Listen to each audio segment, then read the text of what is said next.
Monopolies. They don't just hurt competition, they hurt you.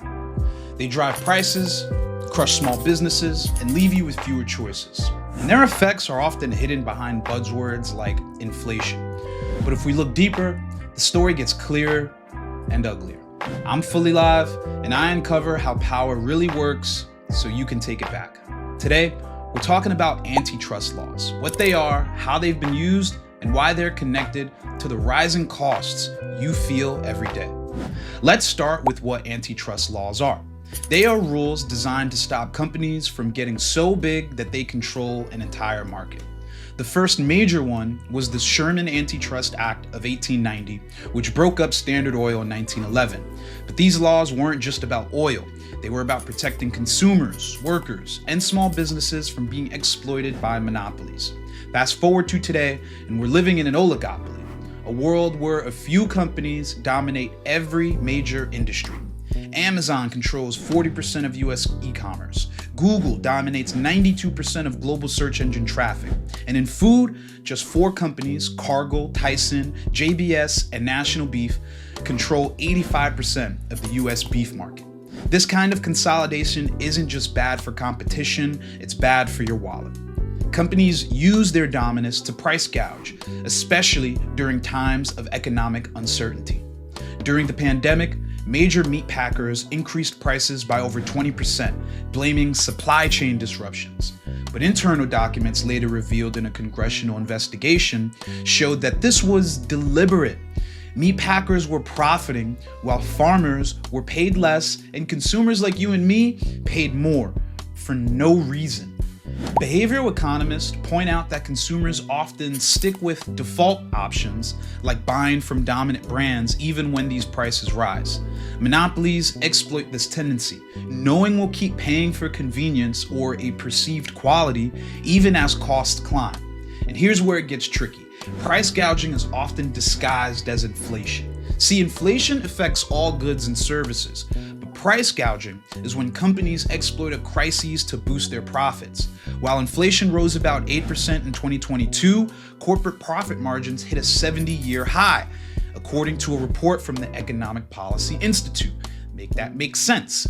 That's not just inflation, that's corporations using their power to extract more money from you.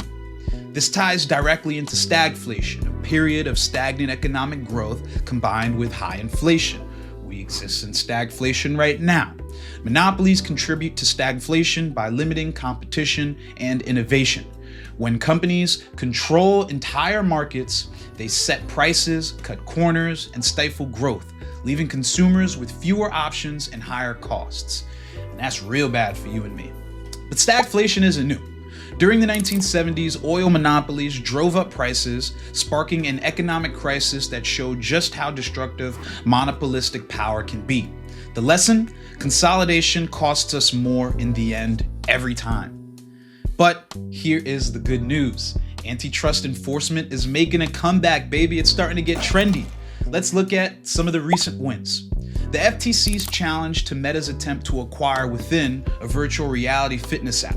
Lena Khan argued that this acquisition would stifle competition in the emerging VR market, and it worked. The court ruled in favor of the FTC, blocking the merger. Now, a recent loss. The Justice Department's case against United Health's $13 billion acquisition of Change Healthcare. The DOJ argued that this merger would give United Health access to sensitive data about its competitors, but the court sided with United Health, saying the government didn't prove it would harm competition at all. The loss highlighted the challenges of enforcing antitrust laws in industries with complex data dynamics. Sociologists argue that failures in antitrust enforcement perpetuate economic inequality by concentrating wealth and decision-making power in fewer hands. These systems disproportionately harm marginalized communities who often bear the brunt of higher prices and reduced access to essential services. What made the FCC win and the DOJ lose? It comes down to strategy and framing. In the Meta case, the FTC emphasized the impact on a growing market, VR, and successfully argued that unchecked acquisitions stifle innovation. In the United Health case, the DOJ struggled to clearly link data control to direct consumer harm, which weakened their argument. So, what can we do? First, understand the stakes. Antitrust isn't just about breaking up big companies, it's about protecting workers, small businesses, and consumers from exploitation. Second, support stronger antitrust enforcement. That means backing leaders like Lina Khan and pushing for reforms that modernize antitrust laws to address today's challenges like data monopolies. Third, demand transparency and accountability. Use your voice to support cases and policies that prioritize people over profits. Monopolies aren't just a business problem, they're a democracy problem. They concentrate power in ways that harm workers, consumers, and even governments.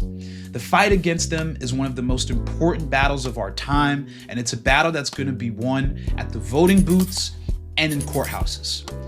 And it's a fight we can win if we work together.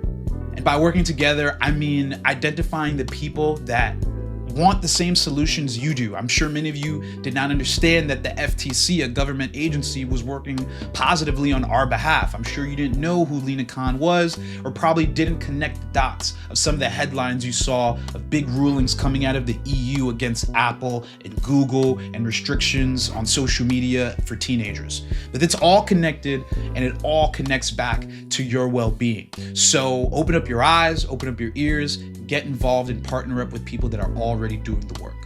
Please, as always, if this resonated with you, hit the like, share, most of all, comment. I want to hear, how did this inspire you, if at all? What did you learn? And are you going to adapt this into your everyday life?